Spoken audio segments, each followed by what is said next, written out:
anak-anak. Wah, senang ya hari ini. Kita bisa bersama-sama kembali, kita bisa berjumpa. Bagaimana kabarnya? Sehat? Wah, luar biasa. Ibu senang sekali kalau saya mendengar bahwa kita dalam keadaan baik, bahwa kita dalam keadaan sehat-sehat saja. Ya, puji Tuhan. Kita akan bersama-sama memuji Tuhan, kita akan bersama-sama beribadah kepada Tuhan. Terima kasih juga untuk papa mama yang selama ini sudah mendukung anak-anak dalam beribadah kepada Tuhan. Nah, anak-anak, ibu mau tanya, pernah nggak dalam minggu ini atau hari ini kita merasakan kebaikan Tuhan? Ayo, siapa yang merasakan kebaikan Tuhan dalam hidup kita? Jangan-jangan enggak ada ya. Oh iya, ternyata anak-anak juga ibu kita semuanya merasakan kebaikan Tuhan dalam hidup kita ya. Wah, kita bisa bernafas, kita bisa berdiri sampai pada saat ini ya. Itu semua adalah kebaikan Tuhan ya. Kita akan bersama-sama memuji Tuhan. Allah itu baik. Puji Tuhan selalu.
Bagi saya juga bagi anak-anak semuanya.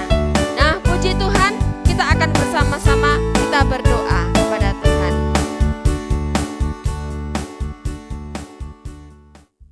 Bapa yang di surga, kami datang kembali kepadamu ya Tuhan.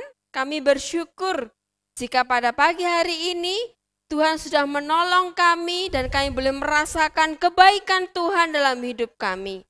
Saat ini kami rindu Tuhan memimpin kami dalam ibadah sekolah minggu hari ini.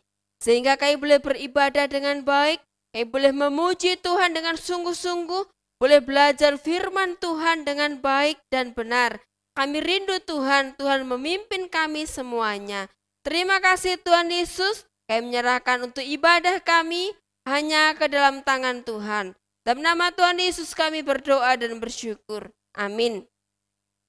Anak-anak, kasih Yesus itu tidak pernah berhenti dalam kehidupan kita.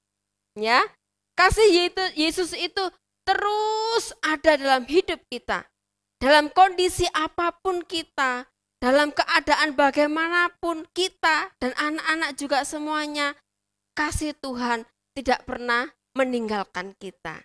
Kasih-Nya seperti sungai. Ayo kita sama-sama berdiri, kita nyanyi dengan semangat. Kasih-Nya seperti sungai.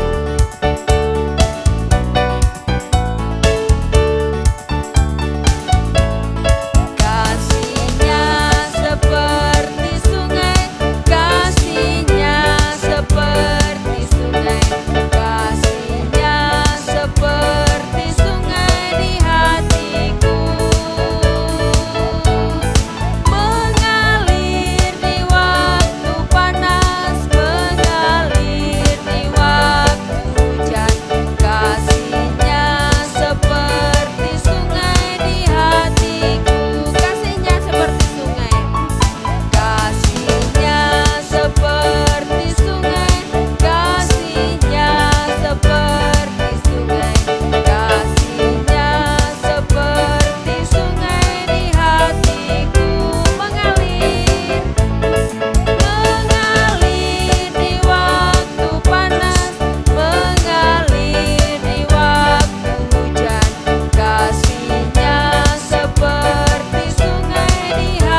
Tuhan tidak pernah meninggalkan kita. Kita nyanyikan lagu ini sekali lagi, kasihnya seperti sungai.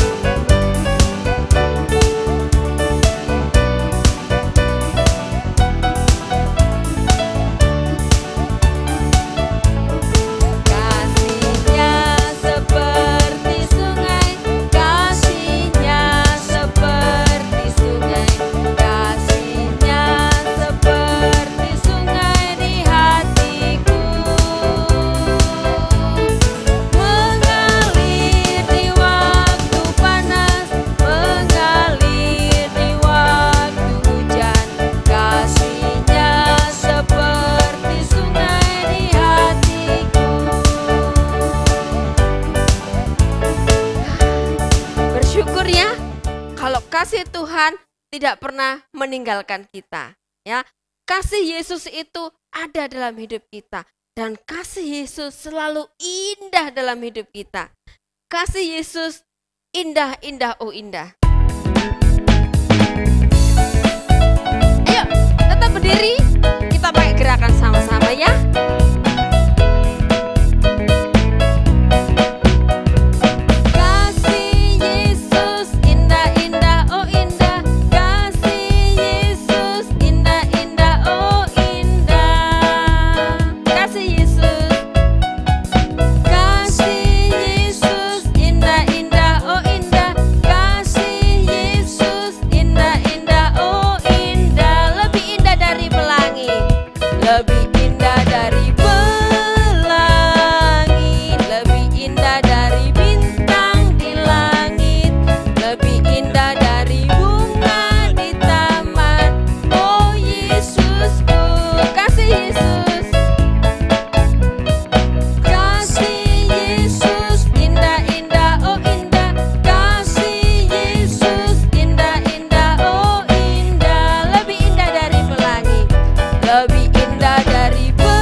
Merasakan bahwa kasih Tuhan itu sangat indah, ya.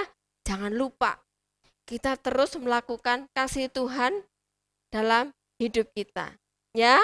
Oke, kita akan bersama-sama belajar firman Tuhan, ya, sama kakak-kakak guru sekolah minggu, ya. Ada Kak Nuris, ada Bu Titis. Nanti kita bagi kelas, ya. Oke, sudah siap? Oke. Silakan Bu. Selamat pagi anak-anak GP Kris Malang. Hai. Bu Titis absen semua ya. Karin, Talia, Beauty, Vio, Davin, Sevanya.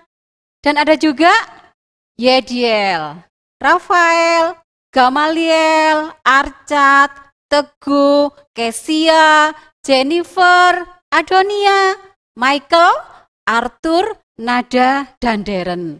Dan juga anak-anak lain yang bergabung dalam ibadah kita hari ini. Pada hari ini kita mau belajar, kalau kita sebagai anak-anak Tuhan melakukan kebenaran Tuhan, kita akan sangat berbahagia. Kita akan membuka Alkitab kita dari 1 Petrus 3 ayat 13 ayat 22. Yuk dipersiapkan lebih dahulu. 1 Petrus 3 ayat 13 sampai 22.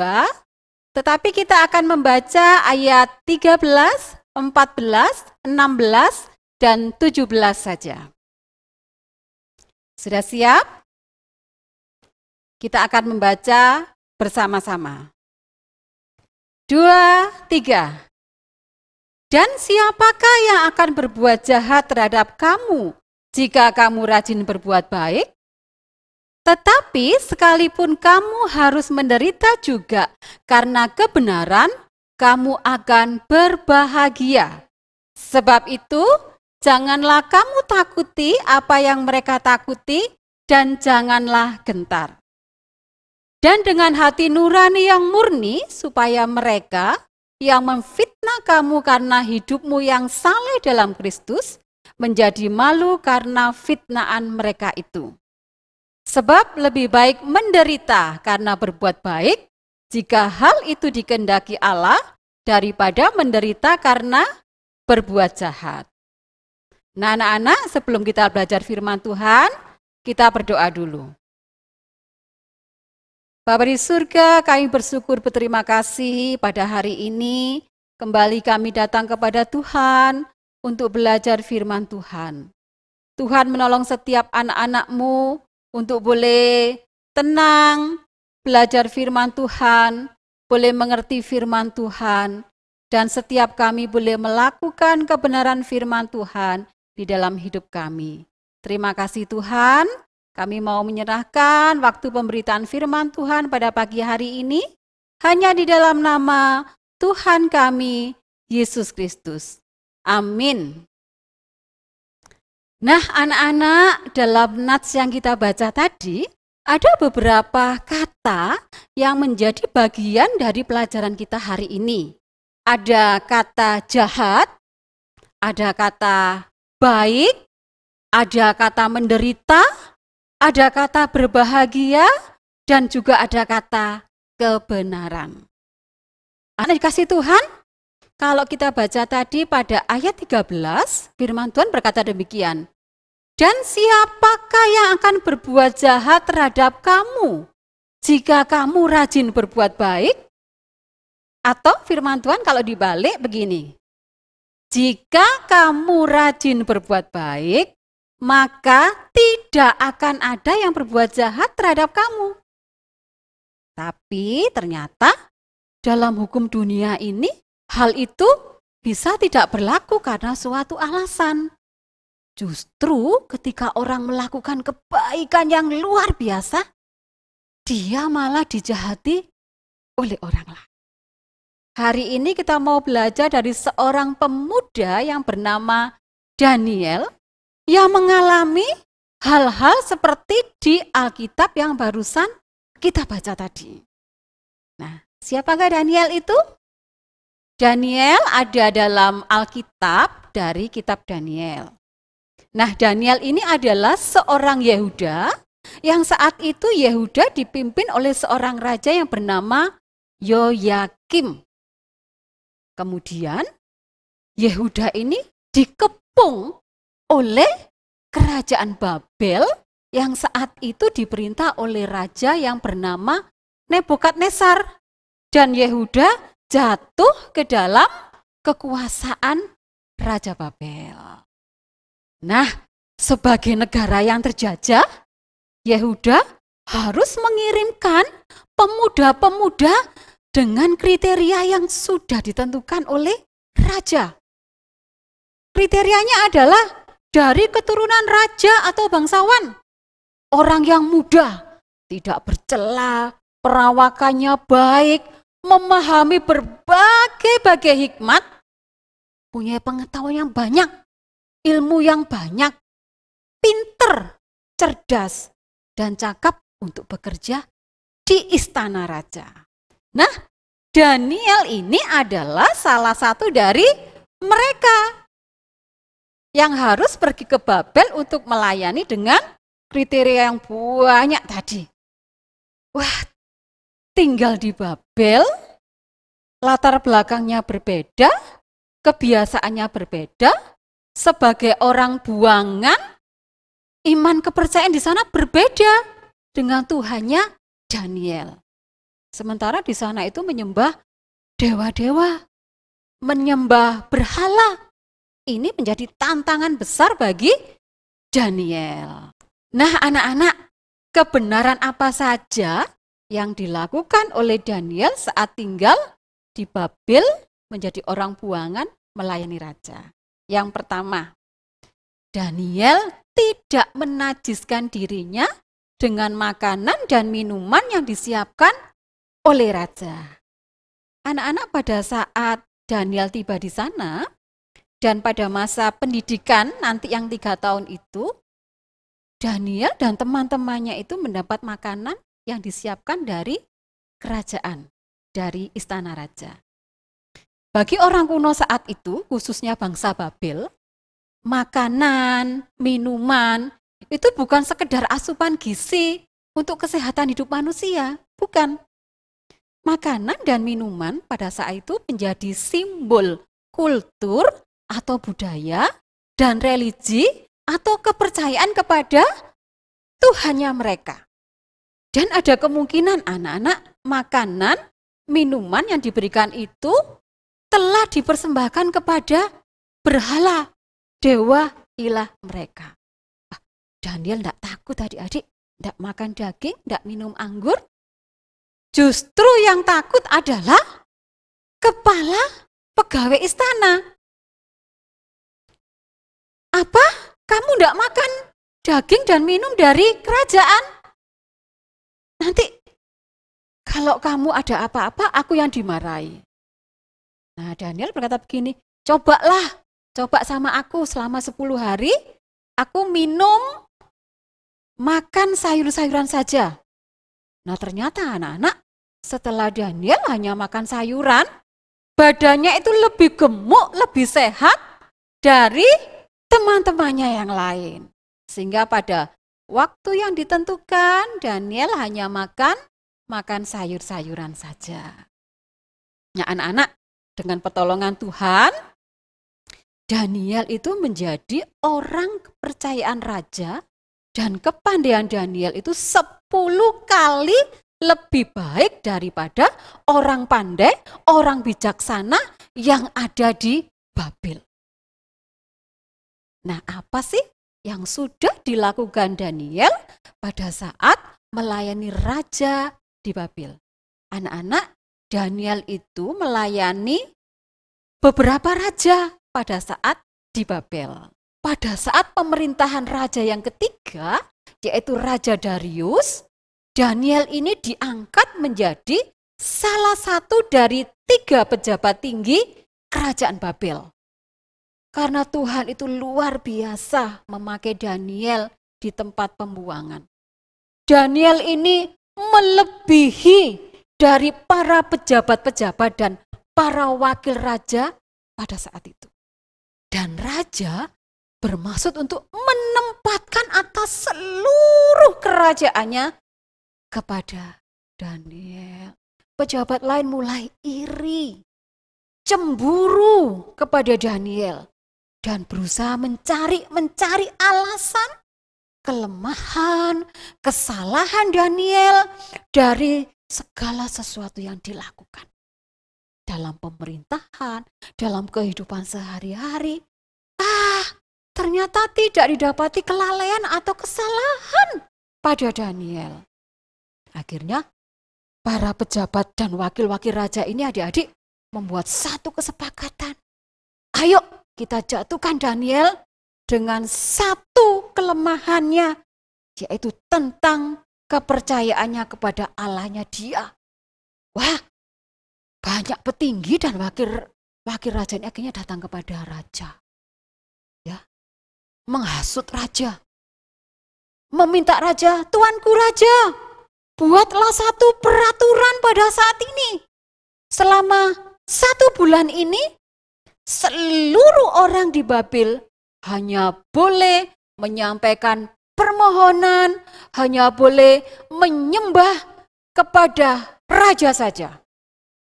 Jika ada orang yang menyembah, beribadah, memohon selain kepada raja, maka dia harus dimasukkan ke dalam gua sih. Anak-anak, yang kedua, Daniel melakukan kebenaran. Tetap hanya menyembah Allah. Waktu Daniel mendengar peraturan tadi sudah dikumandangkan, sudah dilakukan, ia pulang ke rumahnya anak-anak. Dalam kamar atasnya ada tingkap-tingkap yang terbuka ke arah Yerusalem. 3 kali sehari ia berlutut berdoa dan memuji Tuhan seperti yang biasa dilakukannya. Daniel tidak berpura-pura, tidak berdoa. Daniel tidak berpura-pura, aku tidak beribadah. Wis, tidak berdoa dulu. Atau aku tak berdoa sembunyi-sembunyi dulu. Kan hanya 1 bulan. Supaya aku aman. Tuhan kan tahu. Nah, anak-anak, Daniel tidak melakukan itu. Apa akibatnya? Sesuai peraturan tadi, masuk ke dalam gua singa. Anak-anak, walau Daniel menerima penderitaan, menerima kesusahan, masuk ke dalam gua singa. Waduh, mati sudah ya. Dirobek-robek, tapi ternyata Tuhan menolong. Singa-singa itu diam. Bahkan nama Tuhan dimuliakan. Daniel telah memberikan teladan kepada kita. Saat kita melakukan kebenaran Allah, walau resikonya besar. Percaya, Tuhan pasti menolong dan pada akhirnya nama Tuhan yang dimuliakan. Nah sekarang Bu, kebenaran Allah yang mana sih yang harus kita lakukan? Kebenaran yang harus kita lakukan ada di dalam Keluaran 20 ayat 1-17. Kebenaran Allah ada dalam 10 hukum Taurat. Coba perhatikan. Yang ini dan juga yang ini. Nah, coba sekarang kita mau perhatikan hukum yang pertama dan yang kedua. Di sana dikatakan begini, jangan ada padamu Allah lain di hadapanku. Jangan membuat patung dan jangan menyembahnya. Apa ada Allah lain saat Daniel di Babel? Tidak ada. Apakah Daniel menyembah selain Allah, menyembah patung? Tidak. Daniel teguh melakukan kebenaran Tuhan. Bu, saya sudah lakukan kok. Saya menyembah Tuhan. Puji Tuhan anak-anak. Tapi mungkin ya, seringkali kita nggak sadar tuh pernah punya Allah-Allah lain. Artinya apa? Ketika kita tidak mengutamakan Tuhan, maka kita sudah mempunyai Allah lain. Contohnya nih ya, kalau hobi kita itu sudah menjadi yang utama sama kita, yang lain disingkirkan, nah anak-anak secara nggak sadar kita sudah melupakan Tuhan dan memakai ini loh, menjadikan hobi kita, kesenangan kita sebagai Allah kita. Terus yang keempat nih, ingatlah dan kuduskanlah hari Sabat. Ingatlah artinya jangan lupa. Bukan sekedar jangan lupa, tapi lakukan. Nah anak-anak, Daniel walau ada larangan untuk beribadah kepada Tuhan, menyembah kepada Allah, tapi ia tetap berdoa, berlutut, memuji Tuhan seperti yang ia lakukan. Nah, apakah kita juga ingat nih kalau hari ini misalnya kita waktunya datang kepada Tuhan. Atau kita melupakan kalau hari ini kita harus datang kepada Tuhan. Ingat ya, terlebih lakukan, jalankan untuk beribadah kepada Tuhan. Yang berikutnya ada apa ini? Jangan mencuri. Mencuri barang, mencuri ide, mencuri hasil karya, mencontek. Ya, seperti minggu lalu itu kan ada ya yang telepon, besok ulangan, besok kamu harus kasih jawaban ke aku. Kan kemarin katanya gini, kalau kamu nggak kasih contekan sama aku akan bilang teman-teman nggak usah main sama kamu, nggak usah boloan sama kamu, nggak usah berteman. Wah anak-anak, kalau kita mau melakukan kebenaran Tuhan, kita pun nggak boleh mencontek dan kita pun juga tidak boleh memberi contekan. Jangan mengucapkan saksi dusta tentang sesamamu. Gak boleh bohong. Jangan membuli. Jangan sebar berita bohong, berita hoax. Ya, jangan lakukan. Nah, anak-anak, kebenaran Alkitab dari Keluaran tadi di sini sama di sini itu telah diringkas dalam hukum kasih. Hukum yang pertama sampai yang keempat ini dirangkum jadi satu dengan hukum yang pertama. Hukumnya berkata demikian. Kasihilah Tuhan Allahmu dengan segenap hatimu dan dengan segenap jiwamu dan dengan segenap akal budimu. Terus yang di sini dirangkum dalam satu kalimat hukum yang kedua. Kasihilah sesamamu manusia seperti dirimu sendiri. Ini hubungan kita dengan sesama, yang ini hubungan kita dengan Allah. Nah, pada kedua hukum ini tergantung seluruh hukum Taurat dan kitab para nabi. Bagaimana anak dikasih Tuhan? Kebenaran Allah kita sudah tahu. Kita punya kewajiban untuk melakukannya. Kebaikan harus senantiasa menjadi gaya hidup kita. Dan kita tahu resiko kalau kita melakukan kebenaran Allah. Nah, anak kasih Tuhan, kita sebagai anak-anak yang percaya kepada Tuhan, sudah hidup dalam terang Tuhan, jangan tergoda oleh kegelapan dunia yang mungkin akan menyeret kita, mengajak kita melakukan hal-hal yang jahat, yang mengecewakan Tuhan, yang tidak berkenan kepada Tuhan. Yuk sekarang kita baca bersama-sama ayat 14. Sudah siap semua? Kita baca sama-sama ya. 2, 3. Tetapi sekalipun kamu harus menderita juga karena kebenaran, kamu akan berbahagia. Sebab itu, janganlah kamu takuti apa yang mereka takuti, dan janganlah gentar. Siap melakukan kebenaran Allah? Siap ya? Siap melakukan kebaikan? Tentu. Siap menderita karena melakukan kebenaran Allah? Siap. Aku percaya Tuhan menolong. Mari kita berdoa. Tuhan Yesus, kami berterima kasih pada pagi hari ini kami boleh belajar supaya kami semua boleh melakukan kebenaran Tuhan. Kami boleh melakukan perintah Tuhan.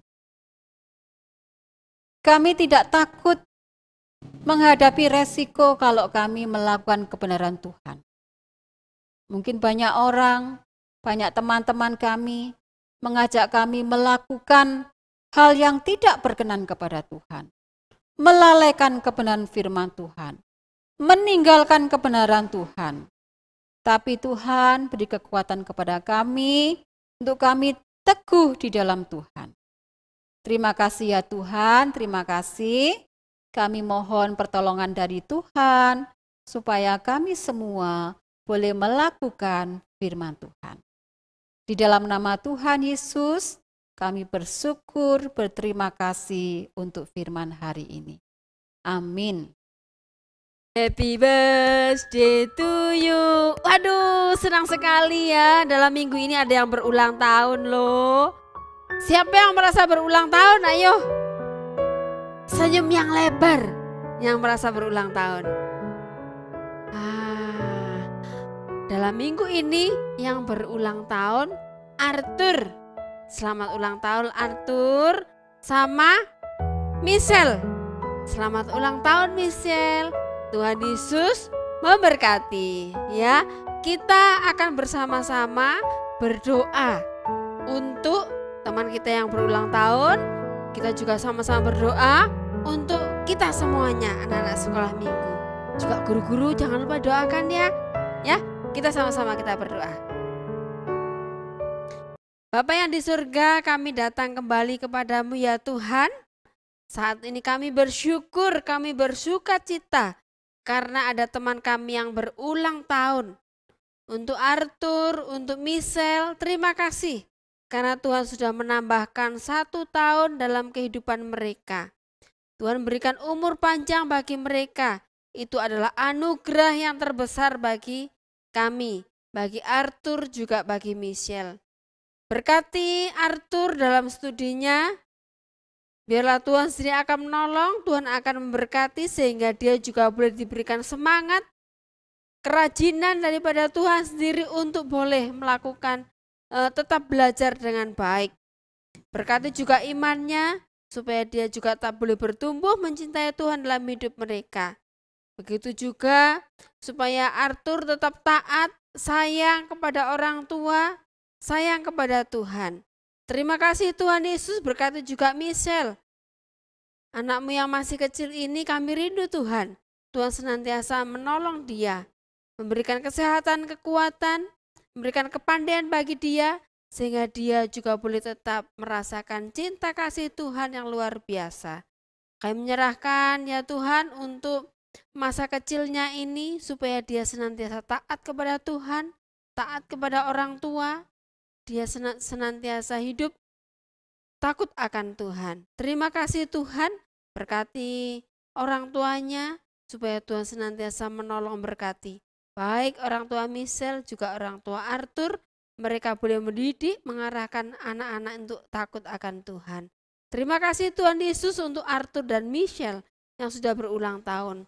Kami juga berdoa untuk anak-anak sekolah minggu kami tempat ini. Tuhan tolong, Tuhan berkati mereka semuanya, sehingga mereka pun juga boleh tetap mengasihi Tuhan. Mereka boleh tetap mencintai Tuhan dalam hidup mereka. Iman mereka semakin bertumbuh di depan Tuhan. Secara khusus kami berdoa ya Tuhan, jika dalam minggu ini beberapa anak kami yang akan mengikuti PAT, Tuhan tolong, Tuhan berkati. Berikan kerajinan, berikan semangat, kemampuan untuk mereka boleh mengerjakan setiap tugas-tugas mereka, mengerjakan soal-soal yang diberikan, supaya ujian mereka pun juga boleh dapat berjalan dengan baik dan mereka boleh mengerjakan dengan baik. Terima kasih Tuhan, berikan kejujuran bagi hati mereka. Mereka tidak mencontek, mereka tetap mengandalkan Tuhan dalam setiap ujian mereka. Terima kasih Tuhan Yesus. Berkati guru-guru sekolah minggu, berkati gereja kami tempat ini. Tuhan tolong semuanya. Terima kasih Tuhan Yesus, dalam nama Tuhan Yesus kami berdoa dan bersyukur. Amin. Nah, anak-anak, ibadah kita sudah selesai. Jangan lupa kita melakukan firman Tuhan dalam hidup kita hari lepas hari. Melakukan kebenaran firman Tuhan, maka kita akan menjadi orang-orang yang berbahagia di hadapan Tuhan. Nah, pesan ibu ya, ketika kita melakukan aktivitas kita sehari-hari, tetap ya jangan lupa mematuhi protokol kesehatan juga. Gimana caranya? Masih ingat? Setiap hari kita diingatkan memakai masker, mencuci tangan, dan menjaga jarak kita. Tuhan Yesus memberkati.